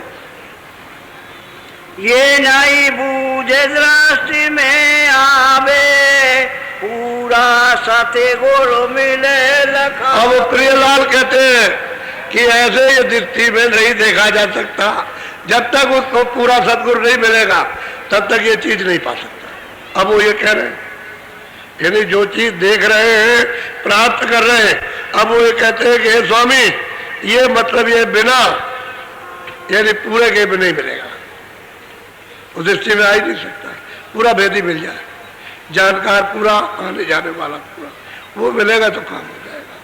तो असली बात ये है, ये तो कुछ नहीं थे, ये तो अभी ऐसा ये रोए चिल्लाए कि आप उनके रोने चिल्लाने को देखिए कैसे कैसे रोए। इस वस्तु को प्राप्त करने के लिए कैसा रुदन हुआ। यानी स्त्रियां भी पति के मरने पर ऐसा नहीं रोती है, इनके पास तो धनधाम सब कुछ था, लेकिन धनधाम किस तरह से इन्होंने लुटा दिया, फेंक दिया, तो ये वस्तु को पा गए। ये तो संपन्न थे, किसी चीज की कमी थोड़ी थी। कहते हैं कि ऐसे भी कृपा से मिलता, पूरे सदगुरु से मिलेगा, अधूरा कांधा उससे नहीं मिल सकता। बोलो। बिन सतगुरु जीव भर में खाना, मुए पर ग्रंथ पुराण। कहते हैं कि बिना सतगुरु के जीव कहते हैं खानों में चला जाता है, कोई इसकी संभाल नहीं कर सकता, और पढ़ के कहते जन्म बर्बाद कर दिया, चले गए, कुछ नहीं पाया। अरे तो खुद ही पढ़ते थे, ये खुद ही अंधे थे, वो तो कहते मैं अंधा ही था, मैं तो सभी कुछ पढ़ता था, मैं तो पढ़ा लिखा था, मैं तो विद्वान था, मैंने तो कुछ नहीं पाया और कुछ नहीं देखा। जब तक ये नहीं मिलते रहता हमको कुछ नहीं मिलता। अब वो कह रहे मैं दीन हूँ, मैं कुछ नहीं हूँ, मैं अनाथ हूँ, मैं तो पापी था, मैं तो घोर नरकी था, मैं अनजान था, अपढ़ था, मन मोटा, सब कुछ वर्णन किया है इन्होंने। आपकी कृपा हो गई, दया। अब वो कहते हैं आपकी दया के बगैर काम नहीं करें, और जीवों को संकेत देते हैं कि जब तक पूरा नहीं मिलेगा तब तक कोई भी उसको प्राप्त नहीं कर सकता, पूरा मिलना चाहिए, और पूरी की खोज करो मिल जाएगी। क्योंकि सृष्टि में तो घूमते रहते हैं, सब देखते रहते हैं, सब कुछ कहीं ना कहीं यानी हिल्ला रोजी बहुत बहाने कहीं ना कहीं वसीला लगा देंगे, बुलाने गए खुद मिल लेंगे जाकर के। आप खोज तो करो उनकी, खुद मिल लेंगे, रास्ते में मिल जाए। कितने लोगों को तो रास्ते मिल गए, चले जा रहे और जानवर चरा रहा, आके बैठ गया, कहले तेरे घर में कुछ है, कुछ भूख लगी है, कहले मैं अभी जाता हूँ, आप बैठिए मैं अभी ले आता हूँ। घर में वहां से कहता है बाबा जी आए, वो भूखे कुछ दे दे। अरे यहाँ कहाँ से आया, वो बाबा जी मुसंडे होंगे। अरे उठ लगे तू क्या, अरे भाई कुछ दे दे जल्दी से, तो और कुछ नहीं पाया, दूध ही ले भगा, और आकर के महात्मा जी को पिला दिया दूध। ओ माँ बड़ा बिगड़ी, गाली गलौज किया, दूध ले गया, ये ले गया, कह लगे देख तेरी माँ वो गाली दे रही है और कितना तुझसे बिगड़ रही है, मैं जानता हूँ कि तुझे मार पड़ेगी, लेकिन ले मैं तुझे रास्ता बता दूँ, पहले रास्ता बताऊँ तुझको दूध पीने का।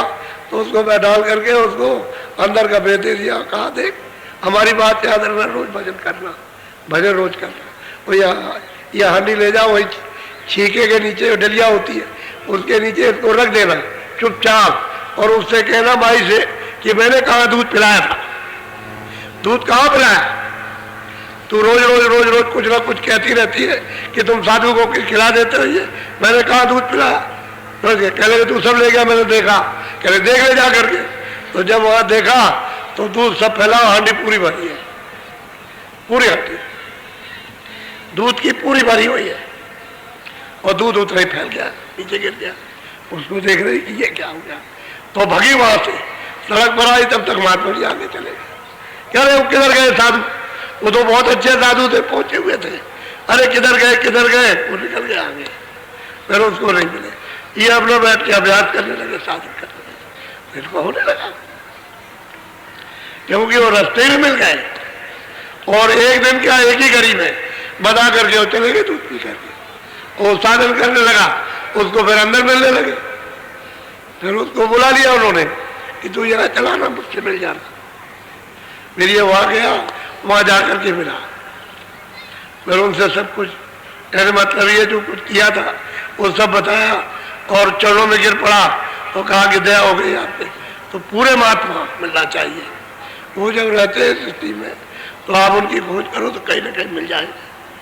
इसी मनुष्य शरीर से मिलते हैं, कोई जानवरों का शरीर नहीं कि सिंह का शरीर हो, तुम समझते हो बहुत बड़े राक्षस बन करके बड़ा शरीर लेके आएंगे, इसी शरीर में पंच भौतिक में मिलेंगे, कहीं ना कहीं मिल जाएंगे। अब वो तो अंदर जाने का रास्ता है, क्योंकि सुरतें सब दरवाजे में बैठी है, मनुष्य शरीर में कोई जरूरत नहीं है किसी के जिसमें कोई जरूरतमंद शरीर के अंदर नहीं है, शरीर के दरवाजे पर बैठी हुई है, ऊपर से जो कूड़ा कचरा लाद लिया उसकी वजह से वो दब गई और उसकी जितनी शक्ति प्रकाश था नीचे फैल गया इंद्रियों के घाट पर। बस यही उसका रहना है। जब वो फंस गई तो निकाले नहीं निकलती और अपने आप निकल सकती। जब कोई महात्मा मिल जाएगा तो धीरे से उसको बरामद कर लेगा और यहाँ ले आएगा, समिट कर देगा और यहाँ से आगे चला देगा, तब उसकी चाल बनती है। फंसा हुआ रहेगा तो चाल नहीं बनेगी। इसी में अगर रहेगा उलझा हुआ तो इसको साफ करते हैं और फिर उसका सिमटाव हो जाता है। सफाई होते ही सिमटाओ। जब यहाँ सिमट करके आ गई तुरंत सबका प्रकाश यहाँ आ गया तो फिर उसकी चाल बन जाएगी देखने की, फिर वो दृष्टि बनती है देखने वाली। तो वही अपना अपना अभ्यास सुना रहे हैं, जैसे जैसे प्राप्त किया ऐसे ही लोग जो है अपना अपना जो साधन करते हैं कुछ न कुछ सुनाते ही रहते हैं, सुना देते हैं और अंदर बाहर उनको दया मिलती रहती है।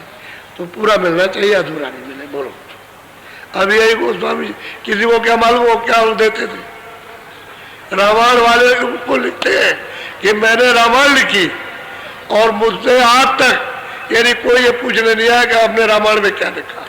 वो मेरी रामायण लेकर के भागे और कथा वार्ता बस बाहर करने लगे, मुझसे कोई कुछ नहीं आया। 49 बरस तक रामायण बनाने के बाद पाठकान रामायण बनाने के बाद काशी में 49 बरस रहे, एक भी आदमी पूछने नहीं गया कि रामायण में क्या लिखा। तो मैं रामायण को आप समझ सकते हैं। उस समय पर जब वो रहे तो आपने पूछा नहीं, उसके जाने के बाद कोई रामायण समझेगा। रामायण तो पूरे महापुरुष ने लिखी है, अधूरे ने नहीं लिखी।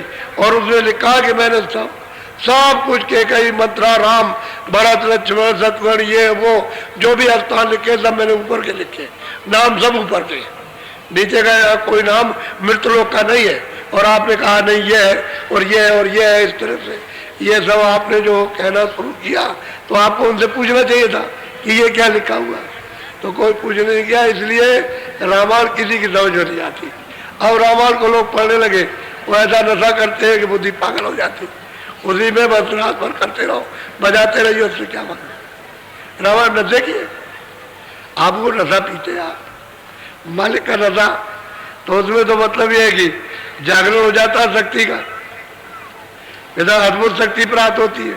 तो ये नशा करने लगे उतरने वाले और उस नशे में मतलब मारते पीटते हो, गाली गलौज करते हुए सब काम होने लगा। तो रामायण कोई नहीं जानता। अरे जब रहे तब नहीं जाना किसी ने। हे बच्चा 49 बरस तक वो स्वामी जी काशी में रहे, एक आदमी का भी दृष्टांत नहीं दिया है कि वो लोग रामायण ले गए मुझसे पूछने आए कि इसमें क्या लिखा है। तो रामायण किसी की समझ में नहीं आएगा और कितनों को उन्होंने पार कर दिया। 49 बरस तक रहे तो उन्होंने काम किया होगा कि गुफा में चुपचाप बैठे रहे। ये तो उन्होंने 28 बरस की अवस्था में लोगों को ये कितनों को पार कर दिया और बाकी समय 42 बरस की अवस्था में रामायण बनाई और 49 बरस रहे।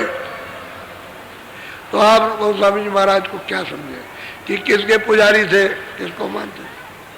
आपको कुछ नहीं मानते। बोलो बस करो। 1.5 घंटे से ऊपर हो गया। ये देखिए कल मैं बोला था तो कितना समुदाय आ गया नर नारियों का। अब अंदाजा आप लगाए तो आपको ये मालूम होगा कि ये क्या हो गया। और अभी कितने लोग रास्ते में ट्रेनों से और बसों से चले आ रहे, अभी आप पहुंचे नहीं है। ये दृश्य देखिए आप, ये मथुरा नगरी का दृश्य है, ये मथुरा का दृश्य है। तो इसलिए आप लोग अमोलक वस्तु को प्राप्त करो, क्योंकि 2.25 साल हो गए। ये देख लो, खड़े होकर देख लो, कोई अर्जा नहीं, वो तो तुम्हारे सामने। हाँ देख लो एक दूसरे को, थोड़े थोड़े देख लो। ये अच्छा बैठ जाओ, फौरन बैठ जाओ, फौरन बैठ जाओ, बैठ जाओ, बैठ जाओ। अरे भाई मैं बैठ के कोई आपसे झूठ बोल दूंगा? तुमको ऐसे ही सोचना चाहिए मैं झूठ बोलूंगा? क्या मुझे झूठ बोलने से मिलेगा? बैठ जाओ, बैठ जाओ। बोलो जय गुरुदेव। अच्छा बैठ के सुनो। बहुत लोग बीमार बन के आए हो कि चलो बाबा जी से कुछ ले आएंगे। तो असली बात यह है कि हमारे पास तो कोई कमर में नहीं बना हुआ कि आपको खोल के दे देंगे तो ऐसा, लेकिन कोई हिले रोजी कुछ आधार चाहिए। तो हमने एक दवा बना रखी है, साल भर हो गए दवा बनाते रहे हम यही, हम कहीं गए नहीं है इसलिए। तो अगर दवा बनाई है तो आप लोग उधार तो दवा लेना नहीं, क्योंकि उधार फलती नहीं है, यानी मुफ्त का फायदा नहीं करती। क्यों नहीं करती है आपको नहीं मालूम है। मुफ्त का माल कभी आपके फायदे, चोरी का माल कहीं से ले आओ कभी फायदा नहीं करेगा। तुम्हारे घर का जो कमाया हुआ खून पसीने का रहेगा, रखा रहेगा पुराना, वो भी लेकर के चला जाएगा। मुफ्त का माल कभी नहीं फलता। तो इसलिए मुफ्त का कोई माल मत आप तो ऐसा कीजिए। तो मतलब ये कुछ ना कुछ देकर आधार बना लीजिए कि भाई ठीक है हमने लिया है। और गन्ना आपको मिलेगा अपने अपने जिलों में गन्ना, उसको आप जैसे कल लोग जो आए रात को और गन्ना नहीं पाए, उन्होंने तो कहेंगे हमारा एक दिन छूट गया। हमने 10 दिन के लिए कहा कि 10 दिन रोज आप नाश्ता छोड़ दीजिए और गन्ने को आज चूसिए और उसमें से जरा भी उसको छोड़िएगा नहीं, ऐसा कि आप इतना टुकड़ा फेंक दें कि ये मतलब नीचे का ऊपर का है सब को चूस जाइए, उसके खाली खोई बचे। और अगर आपको मतलब एक से पेट न भरे, वैसे तो एक से पेट भर जाएगा, लेकिन एक से न भरे दूसरा ले लो, पूरा पेट भर के खाओ धूप में बैठ करके। धूप में बैठ के एक जगह बैठ के खाओ अच्छी तरह से, पीसे चूसो, चूस करके और खोई को बटोर करके मिट्टी में दबा दो। ये तो आप काम करना, फेंकना नहीं, नाश्ता मत करो। तो कल का भी आज ही पूरा हो जाएगा। कल का जो आपने नहीं खाया वो आज ही पूरा कर देंगे।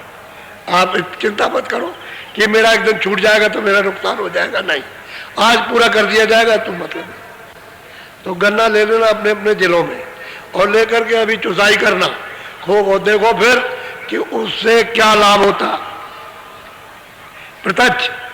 और ये जो अपने अध्यात्मवाद है भजन का, वो तो है ही आपका, वो तो मैं आपका हूं ही, उसमें क्या बात। लेकिन तुमने जो कर्म किए वो थोड़ा उसको बंद करो। ये हिंसा करना, गाय काटना, बकरी काटना, मुर्गी काटना, ये काटना, उसकी हत्या करना, उसकी हत्या करना, ये करना। आप शुद्ध आहार करो, अनाज है, सब्जी है, फल है, दूध है और घी है और मक्खन है और अच्छे कपड़े पहनो और अच्छे मकान में रहो। आपको मना कौन करता? लेकिन आप शुद्ध आहार मत करो, इतना ही आपको बताया। बीड़ी, तंबाकू का सिगरेट पियो, हम इन चीजों के लिए मना नहीं करते, लेकिन और कोई नस्ली चीज मत पियोगे। बुद्धि आपके इतना तो छोटी, ये क्या नहीं कर सकते हो। तुम्हारा घर सुखी हो जाए, तुम्हारे बच्चे सुखी हो जाए, स्त्री सुखी हो जाए, तुम सुखी हो जाओ, शरीर से ठीक हो जाओ उससे। और तुम अगर ये नहीं सोचोगे समझोगे तो तुमने अभी तकलीफ देखी कहाँ? अभी आपने कहाँ देखी तकलीफ? अभी तो शुरू होने का, अब उस रास्ता चल रहा, तकलीफ तो आगे आएगी। इसलिए बाबा जी बिल्कुल प्रार्थना करते हैं कि अनाज सब्जी साग खूब खाओ और शरीर से तुम स्वस्थ रहो। हम तुम्हारे लिए कामना करते हैं कि तुम शरीर से स्वस्थ रहो, क्यों तुम बीमार हो जाओ। तो मतलब एक तो आप उसका थोड़ा अनुसार कुछ आप पालन करो, कुछ खान पान को थोड़ा सा सुधारो, खाओ खूब, घी भी खाओ, फल भी खाओ, सब खाओ, लेकिन ये चीजें करनी हमारी ये विनती आपके भले के लिए। तो आप जो तकलीफ में हो तो जो कर्म किया तो उसकी ये बीमारियां लग गई तरह तरह। एक बीमारी तुम्हारे अंदर, मैं अगर कहीं सुनता रहूं तो एक ही शाम तक गाथा खत्म नहीं होगी, इतनी तकलीफ है। तो हमने कहा कि चलो भाई इस भजन के साथ साथ चलो इनको भी, क्योंकि खाना आना तो खाएंगे ही, तो चलो ये भी मतलब ये इनको दे दिया जाए तो चलो इससे कुछ इनका फायदा हो जाए। तो इसलिए क्या करें, जब चिल्लाते हैं तो कुछ ना कुछ देना पड़ता है। और तुमको मना करते हैं कि तुम मान जाओ, तुम मान जाओ, तुम मानते नहीं तो हम बताओ क्या करें। मैं डॉक्टर तो कहता है कि मान जाओ मान जाओ, तुम नहीं मानते हो तो क्या करेगा? फिर वो चुप हो जाएगा और कुछ नहीं हो, फिर तुमसे पैसे लेता रहा, दवा देता रहेगा और तुम रोते रहोगे फायदा। तो इसलिए हमको डॉक्टर तो है नहीं, हम तो ये कहते हैं भाई हम ये काम मत करना, ऐसा नहीं, मतलब ठीक नहीं। अच्छा नहीं। तो गन्ना खूब चूसो 10 दिन।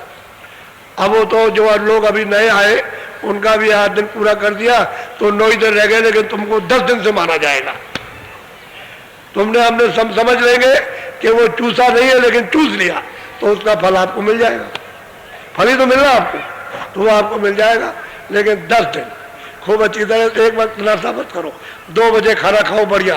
अपना मतलब ये है कि भंडारों में खाओ, भंडारे चल रहे, और अपना बना लो अच्छा से अच्छा खाओ खूब पेट भर के। शाम को अगर हो सके तुमको मालूम हो कि हमको भूख लगी है तो चाय या दूध ले लो बस, और कुछ नहीं। बाकी तुम भजन करो। अब ये काम करो, क्योंकि अभी तक तो ये काम तुमने पकड़ा नहीं, तो अब ये तुमको पकड़ाना चाहते हैं जिससे कि तुम भी कुछ रास्ता चल सको, अपनी जीवात्मा का कल्याण कर सको। और नहीं तो ये समय ऐसा ही है, आपको नहीं मालूम, जानते नहीं। बोलो जय गुरुदेव, जय गुरुदेव, जय गुरुदेव। नाम किसका, जय गुरुदेव नाम किसका, जय गुरुदेव नाम किसका।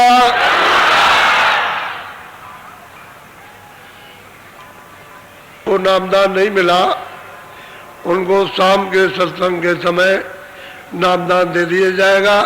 नामदान कहते हैं आत्मधन, जीवात्माओं का सच्चा धन, सच्चा खजाना। वो मतलब यह है कि सतमत, यानी सत्य का मत, मत कहते हैं रास्ता, और सत्य तो सत्य ही।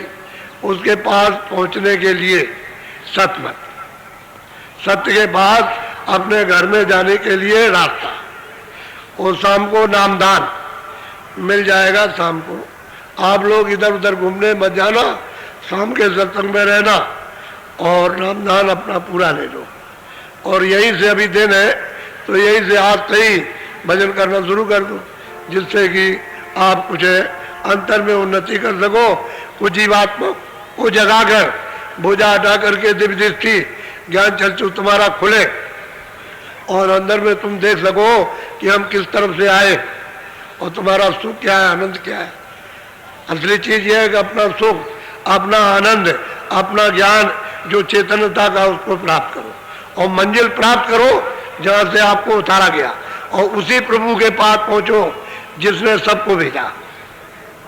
उसी का मैं कोई इधर उधर तो नहीं बहका रहा हूँ, मैं तो ये कहता हूँ कि प्रभु के पास चलो जहाँ से आपको भेजा गया उधर चलो। आप तो इधर कहाँ चले जा रहे हैं, इधर तो अंधेरे में कहीं प्रभु मिलेगा नहीं। और प्रभु तो मतलब यह है कि प्रकाश का महासागर है, उसके यहाँ तो ये कुछ नहीं है कुछ, तो आप उसके पास चलो। आपको बहुत सीधा, बहुत सरल और मदद की जाएगी आपको। आप क्यों घबराते हो, आप चलना सीखो। चल बड़ो कहो हम चलेंगे, अब चलेंगे तो उसमें मदद मिल जाएगी। आप कहो नहीं चलेंगे तो बस कोई मदद नहीं मिलती है, तो मदद लेना चाहिए। अरे भाई किसी ने कहा बोझा ले जाए, चल ले गठरी उठा, ले उसको उठवा दिया गठरी और सिर पर रखा दिया। अच्छा चल मैं पीछे पीछे चल रहा हूँ, चल गठरी ले वहाँ फेंक देना चल के, तो याद से उठाई वहाँ फेंकवा दी। मदद की, उठाने मदद, पीछे पीछे हिम्मत दे रहा कि चले चलो चले चलो, आप थकोगे नहीं, घबराओ मत, जब समय आए वह फेंक दे। तो असल में महात्मा ये कहते हैं भाई चलो हम तुम्हारी मदद करेंगे, तो आपको चलो। अरे प्रभु के पास तो नहीं चल रहे, जीवात्मा को ले जाएंगे, और तो कहीं गड्ढे में कराने की बात नहीं करते कि भाई कहीं फंसा रहे हो, कहीं उलझा रहे हो, और यही से चलाना चाहते हैं। ये मनुष्य मंदिर है, यहाँ दरवाजे पर ये जीवात्मा बैठी है, यहाँ उसको पता नहीं कि दरवाजा किधर है, तो उसको बताया जाए कि इधर दरवाजा और ऐसे चल, तो चल देना चाहिए। सीधा काम है, सरल। लेकिन आपको शुरू में मुश्किल मालूम होता है, लेकिन जब चलना शुरू कर देते हैं तो सरल हो जाता है, फिर बहुत सरल है। यानी सुगम पंथ मोह पामे प्राणी, सुगम रास्ते से मुझको प्राणी प्राप्त कर लेता है, सुगम रास्ता हो जाता है। मददगार चाहिए, वो भी तो वही जाए, और वो कहते हैं तू आया वहां से तो तू अब इधर बिछुड़ गया, तो चल वही चल, हम चल तुझको धक्का देंगे, तो उसको ले चलते हैं। और बहुतों को पहुंचा है गोस्वामी जी महाराज ने अपनी उम्र में, मतलब छोटी सी उम्र में बहुतों को पहुंचा दिया, और बाकी तो लोगों को पहुंचाया ही है बहुतों को। और लोगों को मालूम नहीं कि क्या किया उन्होंने। अभी तो लोग जानते नहीं कि ये कहाँ पहुंचे थे, किसी को नहीं मालूम कि इनको क्या क्या मिला था, ये कुछ नहीं जानते, किसी को पता नहीं है। और जब सुनोगे तो मालूम होगा, यही कहोगे हमको नहीं मालूम, हम ये नहीं जानते, हमने नहीं सुना।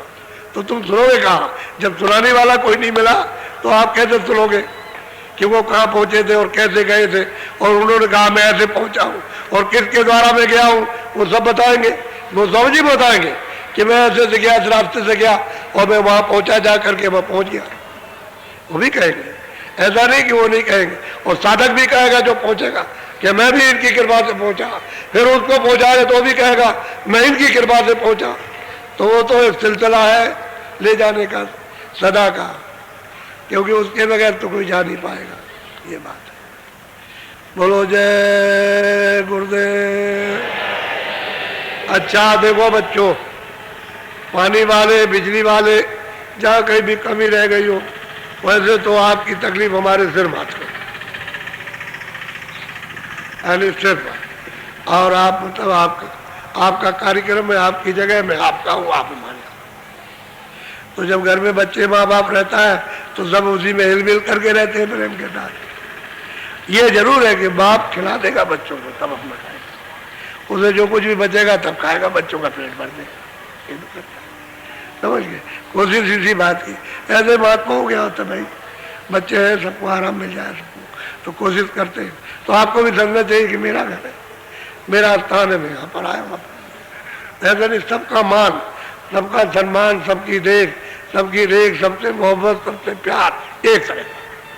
किसी से नहीं ये इसको नहीं, उसको नहीं, ऐसा नहीं, ये नहीं होता है किसी तरह का। तो इसलिए आप लोग समझदारी से चलो। और देखो इतना बड़ा जनसमूह है, आप ऐसे सड़क पर चलो कि जिससे हमारे कर्मचारी अधिकारियों का नाम बदनाम ना हो। देख के चलो, ये हाईवे है, मोटरें आती हो जाती बराबर निरंतर चल रही है, आ रही है तो क्रॉस करो तो देख के करो, रोक के करो। प्रेमी सत्संगी ड्यूटी लगा करके रहे, इधर भी रोक करके रखे, उधर भी सबको निकाल दे, इधर आए उधर चला जाए, देख के, ताकि कोई घटना ना होने पाए तो कर्मचारी अधिकारियों का नाम बदनाम ना हो। अपना ये भी ख्याल रखना, ये सब आपका काम। सब लोग अपने ऐसा मान के चलो, सब अपने हम सबके, तो ये ठीक रहेगा, अच्छा रहेगा। तो सब लोग एक नसीहत तो समझेंगे, एक शिक्षा तो समझेंगे कि एक शिक्षा दी जा रही है, उसके अनुकूल तमाम लोग चल रहे हैं। और नहीं तो इतना बड़ा जन समुदाय, वहाँ भाईवेला मचा देते हैं लोग 10-15 आदमियों में, तो कोई अच्छी चीज है? वहाँ कोई अच्छा है? 10-15-20 आदमियों के लिए पूरा जिला दौड़ता है और संभाल नहीं कर पाता, और यहाँ इतना जनसमूह है। और देखो मतलब ये है कि उनका मान सम्मान और सब कुछ, मुझकी देख रेख सबके एक दूसरे की होती रहती है, और सबका सद्भाव एक दूसरे के साथ जुड़ जाता है। ऐसा रखना चाहिए। ये दुकानदार है, इनसे आप कह दीजिए यहाँ कोई एक पैसा नया टैक्स नहीं लेता। अगर किसी दुकानदार को कोई अगर टैक्स लेता हुआ मालूम हो कि मुझसे 2 पैसे भी मांगने के लिए आया, तो मेरे पास फौरन उसको खबर भेजो। समझ गए? कोई टैक्स आपसे नहीं, न बिजली का, न पानी का, और न जगह का। आपने दुकानें लगाई, फ्री लगाई। आप जो दुकान पर इनको अपना सामान दीजिए तो उचित रेट से, ताकि समझे ये कि नहीं शहर में ऐसा नहीं मिलता है, यहाँ चीज मिलता है। इनकी भावना अच्छी रहे तो यहाँ कोई टैक्स नहीं लगता। और बात यह है कि मान लो कि 20,000 आदमी आ गए, तो मेरे पास तो इतनी जगह है नहीं है, जितने रहोगे उतनी जगह ले जाओ सिर माथे। हम तो खुद ही इंतजाम, मिट्टी हजारों आदमी रोज आज 2 महीने से लगे हुए डाल रहे। इस सड़क को इतना चौड़ा किया, सब कुछ उधर बनाया, इधर ये सब कुछ किया, तो इन लोगों के लिए कि भाई ये लोग आएंगे आराम से अपनी दुकान लगा दे, अपने लोगों के लिए भी, वो भी रहे, ये भी रहे, वो भी फायदा करे, उनको भी फायदा हो जाए। तो हम तो सबका ख्याल रखते हैं। लकड़ी बिक जाती है, कंडे बिक जाते हैं, दूध बिक जाता है, ये बिकता, सब्जी बिकती है, ये सब चीजें जो मोटी मोटी है ये, और बाकी जो शरीर इस्तेमाल की वो सब बिक जाती है। यहाँ सब चीज बिकती, सबका भला होता है, सबका लाभ होता है। यहाँ कोई ऐसा नहीं जो ये कहता हुआ जाए कि मेरा लाभ नहीं है। अब 1 दिन 2 दिन के लिए रहे तो मतलब ये, फिर तो मेरा टूट जाता है। चल देते हैं लोग, चलने में फिर चल पड़ते हैं, लेकिन फिर भी तुमको फायदा ही हो जाता है। सब लोग एक दूसरे के साथ सहानुभूति रखो, सबके साथ। बोलो जय गुरुदेव। देखो 28 और 29 की रात को 12:05 पर भंडारा शुरू होता है, पूजन, और उसका जो प्रसाद मिलेगा वो असली भंडारा है, असली प्रसाद आपको मिल जाएगा। वो बड़े काम की चीज है, उसको आप रखो बराबर और काम में लेते रहो अपने घर में। लेकिन जब इधर उधर कहीं चला जाए और छुए फुए ले जाए और कोई उसको समझ के कुछ रखा खा ले, तो अब वो तो आपकी जिम्मेदारी, आप नहीं रख सके तो आप जानो। लेकिन ये है, ये प्रसाद है, ये संकल्प किया होता है, ये आधार बनता है कि कभी जरूरत आ जाए तो कुछ फायदा कर जाएगा कुछ। तो इस्तेमाल के लिए पेट भर लो तो उससे कुछ नहीं, पेट भरो, लेकिन मतलब यह है कि वो नहीं, ये जरूरत वक्त के लिए।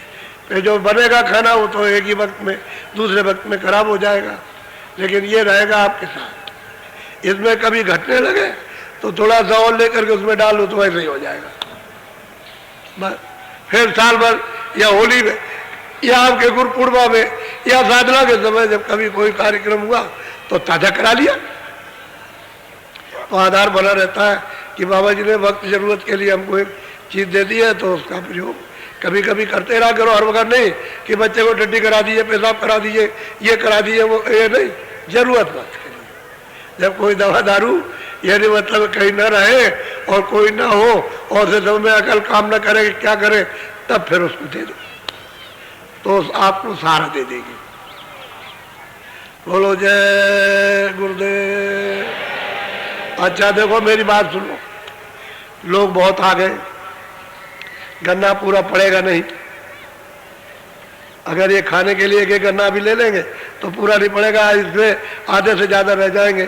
तो आप लोग 1000 आदमी वहाँ पूरब में, इधर इस तरफ में आश्रम के अंदर पीपल है उसके अंदर चले चलो, 1000 आदमी गन्ना कटवा दो और कटवा करके ताकि जल्दी से आ जाए फौरन। इसमें ढील मत रखना, क्योंकि वो जो बांटने वाला काटने वाला उसको उसका ज्यादा लाभ, और तुम नहीं समझते हो उसको। अब मैं क्या करूं, मैं एक एक बात बताता फिरूंगा तो उसको लाभ ज्यादा, क्योंकि वो काट करके लाएगा, लोगों को पहुंचाएगा और सेवा करेगा। ये सेवा, ये सेवा है, इसी को पर सेवा कहते हैं, अपनी सेवा नहीं दूसरे। तो आप चले चलो 1000 आदमी और वहाँ लोग रहेंगे और वहाँ वो बताएंगे फर्श काटने और उसकी पत्ती हत्ती निकाल कर अलग कर दीजिए और बस उसको बताओ कि बस एक जगह जगह जगह इकट्ठा करके अभी आता है, लोगों को दे दिया जाएगा।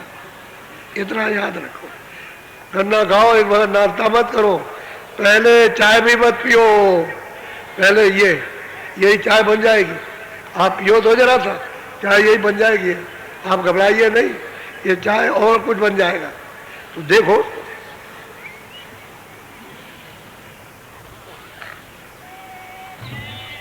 पुराने नहीं, नए आए सड़क के किनारे किनारे बैठ जाओ, जो लोग नए आए उनसे मिल लेंगे, सड़क के किनारे किनारे लोग बैठ जाएंगे लेन लगाकर।